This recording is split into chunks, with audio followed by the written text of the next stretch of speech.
இப்போ இருக்கக்கூடிய டிரான்ஸ்ஃபர்மேஷனுடைய ப்ராப்ளமே என்னென்னா எதை போட்டுதல்ல போகுதுன்னே தெரில.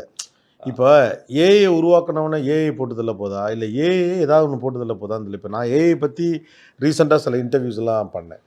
அவங்கெல்லாம் அடுத்த interview sir you should learn quantum science. Quantum சயின்ஸ்குள்ளே நீங்கள் இப்போ ஏன்னா நீங்கள் எப்போவுமே கொஞ்சம் அப்கிரேட் பண்ண ட்ரை பண்ணுற ஆள் மாதிரி இருக்குது.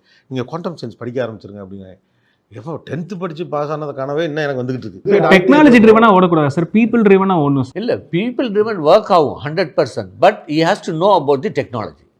Only person people driven with technology. எனக்கு சார் எனக்கு டெக்னாலஜியே தெரியாதுன்னா அப்புறம் நான் வந்து அப்படி சொல்ல வரேன். டெக்னாலஜி இன்கார்பரேஷன் இல்லாமல் இனிமேல் எதுவும் நடக்க போகிறது அதுதான் சொல்கிறேன். அது உண்மை. நான் என்ன கேட்குறேன், கம்ப்யூட்டர் டெக்னாலஜி ட்ரிவன் இருந்துச்சுன்னா interpersonal skill is becoming very important. Creative skill, human skills are becoming very important. ஆக்சுவலாக இப்போ ஏஐ படித்தா உடனே பெரிய வேலை. ஒரு காலத்தில் பார்த்தீங்கன்னா கம்ப்யூட்டர் சயின்ஸ் படித்தோடனே பெரிய வேலை கிடைக்கும்னு ஒரு நம்பிக்கை இருந்தது மாதிரி, ஏஐ படித்தோடனே பெரிய சம்பளம் வரும், டேட்டா அனலிட்டிக்ஸ் படித்தோடனே பெரிய சம்பளம் வரும்னு நினைக்கிறாங்கல்ல.